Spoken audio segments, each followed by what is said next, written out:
if they were involved in any particular way. Dave Amerman, Goldin's head of revenue and sports consignment, joins us. Paul Catalina, Craig, and David Smoak on 365 Sports. Dave, thank you very much.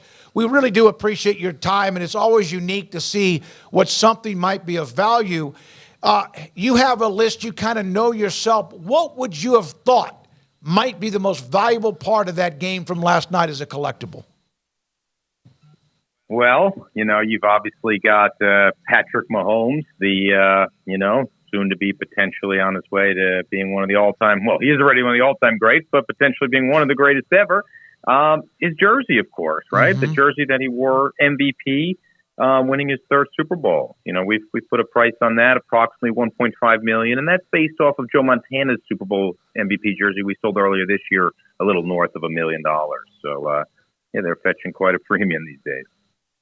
Dave, what kind of weird random things will be valuable from last night's game? Well, depends on who's calling them weird and random because, right, in the sports memorabilia business, everything's a little different, right? Yeah. The balls, obviously the balls used for touchdown passes, for scoring. Balls from the last couple Super Bowls have gone for 30 to 40 grand, just regular used balls, not even from specific plays. So obviously we'll have game-winning touchdown balls, probably 100 grand, for something like that. Balls from the game, probably 30 to 40, and then obviously different scoring games. Obviously everyone knows Taylor Swift's been involved. We've actually done some things with the Kelceys, and they have some interesting outfits, to say the least, right? The walkout outfit, right, could be something. Maybe perhaps a celebration outfit worn for the victory parade. Those could be some really obscure items that we, eventually see out. But obviously you want the star players' uniforms, really, and their helmets. The helmets are also really desirable. We pinned the Mahomes game use helmet for around $500,000, and who knows, could be more. And obviously Kelce's jersey from that game as well. If it's his final game, probably a nice premium, maybe 500 grand. But I would imagine 200K plus for his jersey last night as well. So millions and millions of dollars worth of memorabilia, to be had from the game last night. That's for sure. Dave, can you take us through just the gathering of collectibles and ensuring that, hey, this is Patrick's jersey from last night or Travis Kelce's football from this pass, catch, touchdown, what have you? Just all in general, McCole Hardman, I should say, with a touchdown. How does all that kind of work, especially in the feverish finish of a Super Bowl like that and all the celebrating afterwards? Yeah, it's very definitive now. The technology used, the photo matching used. I've sold collections of players who thought they had their Super Bowl jerseys, and then all of a sudden somebody else does, right? Maybe someone who had access to a locker room or something. We've had guys reach out to us and say they've had items that were like, let me call the athlete. And the athlete's like, nope, I've got it on my wall. So really the photo matching. And as you know, athletes over time, they forget things, right? Oh, that was the Super Bowl one. Oh, maybe this was. So photo matching is very important. Even if something's coming directly from the source, even if it's coming from the team or the locker room or the equipment manager, you have to be able to match it with a photograph. And the photo matching is really what causes these 6- and 7-figure valuations that we see, because, it's only worth what someone's willing to pay as long as the credibility and the probability of use. So when you can match it to a photograph from a specific player or moment, and nowadays guys are wearing more than one jersey. I wouldn't be surprised if, there was multiples of jerseys worn, perhaps in half last night and things like that. So you really need to, know exactly when the items were used. So the photo matching technology, basically what you're doing is you're looking at the hole patterns on the uniforms and you're matching it to the letters. You're looking for any repairs, any loose threads, any dirt or grass markings or, anything like that. And some of those uniforms were certainly easier matches than others. But really you're looking, everything's unique. Those whole patterns, the patterns in the jerseys with the numbers, they're very unique. Even the stitching pattern around the numbers.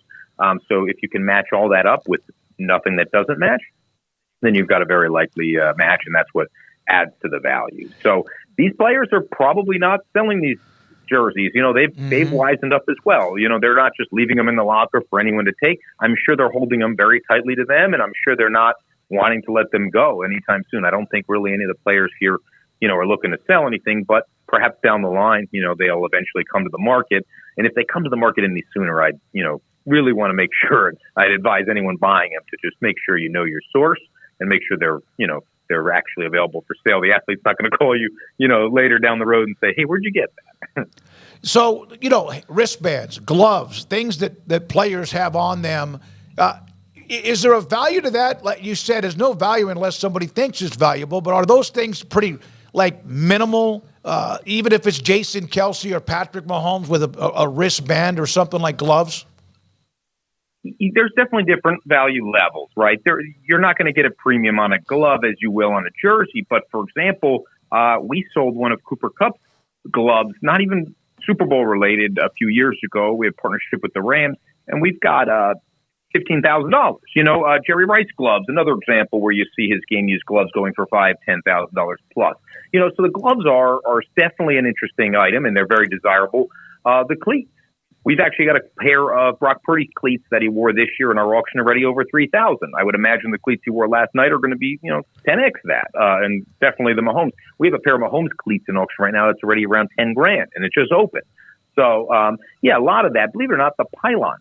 The pylons are collectible. People, I don't know what exactly they can do with them, but you can create collages. I used to work for a company, and we used to take these items and the turf and everything, and we'd make plaques, and we'd incorporate a piece of these. Mm-hmm. And now, I don't know if you've noticed, but what they've been doing with the game-used balls is they've actually been taking the balls, cutting them, and putting them in the championship rings. They've had them in the Rams rings.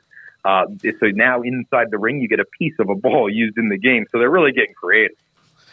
Dave, let's just say, and this is out there, but there's somebody that's going to come, some wingnut that's going to say, look, Taylor Swift chugged a beer with Blake Lively last night, and I have those cups. What are they worth to you? Well, it's all about the memory in the moment, right? So I think that's an item that in the short term certainly would have a nice return. And who knows, right? Maybe even for the long term with Taylor, because she's quite a popular person. Some of her clothing has sold for $5,000 plus, just clothing that was worn. So I would imagine those cups, if I had to throw a value out there, I would say several $1,000s. And who knows, if you get it soon enough to market, I could see two people fighting it upwards over $10,000. Mm-hmm. You got to compare the lipstick on the cup, in fact, to make sure it's the right one. Craig? Bright red. There's your first indicator. But how much has Travis Kelce merchandise gone up since, I guess, that's become more prominent, his relationship? I mean, have you seen anything noticeable as far as Travis Kelce products and their pricing post-Taylor Swift dating and all that? Undoubtedly. I mean, first of all, he's just become, a hotter commodity as it is, actually. We work with them, and we actually were planning on doing some things, and then when this relationship came out, his schedule got booked up very quickly, unfortunately for us. His jerseys, for example, we sold a regular season jersey this year for $37,000 once all the hype came about. His regular season jerseys were going for under $10,000 prior to that sale. Now they're going for, 15 to 20 plus per, and we obviously set the record at 36,000. We sold another one for just under 20,000.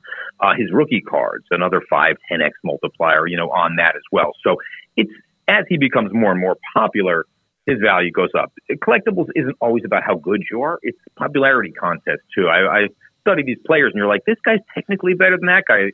Doesn't matter as long as the people are popular. That's why their value is going to increase, because you need, the certain number of people bidding. But I can't tell you how many different people I saw on social media last night who basically said, I never watch football, but Taylor wins, and Taylor this, Taylor that. Yeah. So, a lot of new folks to the hobby. And she's worldwide, just one of the biggest, stars out there.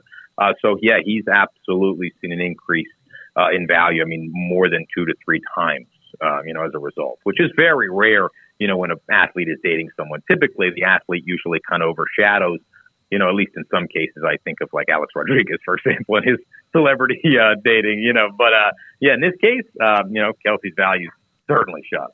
Dave Amerman, again, Goldin's head of revenue and sports consignment. So McCole Hardman catches the game-winning touchdown.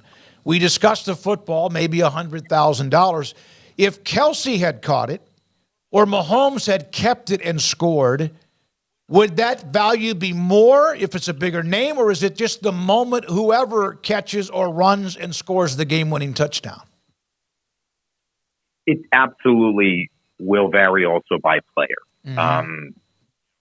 Definitely Mahomes touchdown premium, Kelsey premium. There was a lot of players, you'd see a premium. Every year we look at the final out of the World Series. That's different because it's usually not a walk-off hit, right? It's usually an out, so it doesn't really matter who made the out as much as in this case where it's a game-winning play and a touchdown. So there will be an increase of value. Obviously, your Mahomes collectors are going to pay a premium, if it was a Mahomes ball.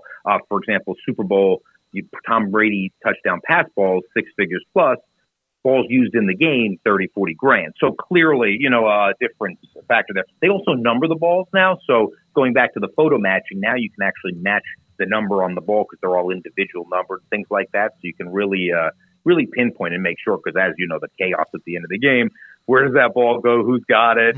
Tucked away and whatnot. We may never see the ball come out, but I do know a few cases where guys caught iconic Brady touchdowns in Super Bowls, and they actually held them and have them. One of them was even a game ball from a different player, and they brought it out to market and went for a big premium because it was thrown by a Hall of Fame caliber guy. Dave, you mentioned Mahomes collectors. I was just curious of what that market looks like. At this point already, he's only 28 years old, but obviously, the resume speaks for itself. So what is the marketplace like for a Patrick Mahomes? How fast does it, or has it grown? And do you have anything to compare it to, just at the trajectory that it's on right now? It's a great question. Obviously, we saw him come out early in his career and, be on pace for some regular season touchdown records. Obviously, he's won some Super Bowls already. So he's continued to climb. Collecting and memorabilia selling is it's like the market, right? So at this moment, he's certainly hot, but it's all a matter of keeping that up and continuing to ascend. We saw with LeBron James, everyone wanted to wait until he passed the all-time career scoring record to sell their items, but they were worth more the year before. Just for whatever the reason, the market was better during the pandemic when he won the championship in 2020. So you don't always have to wait for them to break the milestone to get there. And I think if we look at Mahomes now, someone in a different sport who I think we can compare him to, except maybe championships aside, I look at like a Mike Trout, 3 MVPs early on, really just the top tier of his game, or at least as of a few years ago, I'm saying. And it just, his values were through the roof. So often we see a peak of a player almost midway through their career. Brady was an exception because he kept doing it and and his value did keep increasing over and over again and again and again. Now, even just for a Tom Brady autograph, you go to a signing, you're paying thousands of dollars just for Tom to sign something, and which is really kind of unheard of outside of like Michael Jordan and a few other guys. So I think Patrick Mahomes is definitely on that, he's on that trajectory, but he still has to come out and perform next year. Halfway through the year this year, his values were down a little bit. He looked like they weren't going to make it too far, and quickly the attentions were starting to focus on Brock Purdy's and Lamar Jackson's, and now all of a sudden he's won it, and it's really solidified his place in history here, and, we anticipate we're going to see a lot more. He's definitely hot. We've seen ups and downs over the years in his values due to a lot of different factors. But, now is definitely, a time to see some heights in value. Of course, we haven't seen too many sales since the game ended yesterday, but we'll continue to keep our eyes open.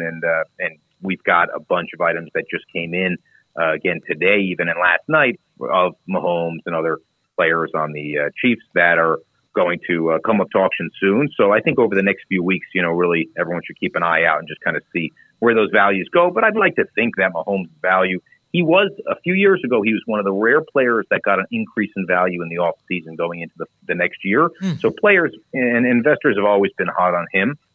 So we might see a continued increase over the next few months, even though he's hot right now. What he's done, people will start thinking about, and they might continue. If you're going to buy any quarterback in the NFL, he would certainly be the guy. Dave, if you don't mind, one more question, and thanks for your time and the knowledge and insight of all of this. How did you get involved with this? Was this something as simple as you collecting baseball cards when you were a kid and you kind of get interested? How did you get involved in this business?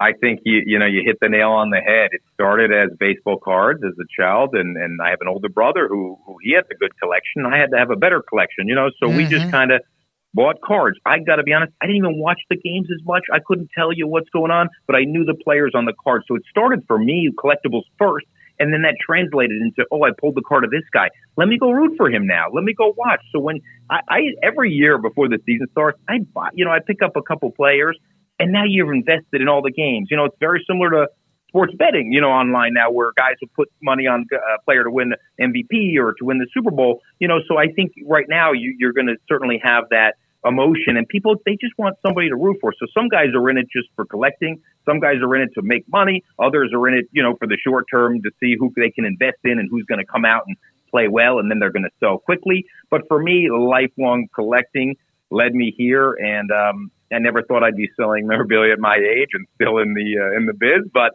it's a great business, and it's continuing to grow. And I used to work in finance, and I sell sports memorabilia now, and I got to be honest, I never would have thought the sports memorabilia would eventually potentially outweigh my career in finance. Thank you very much, Dave. We appreciate what you're doing at Goldin's, also for your time today. Dave Amerman, head of revenue and sports consignment. Thanks to Olivia for setting up the interview with us as well on that and what Goldin's is. And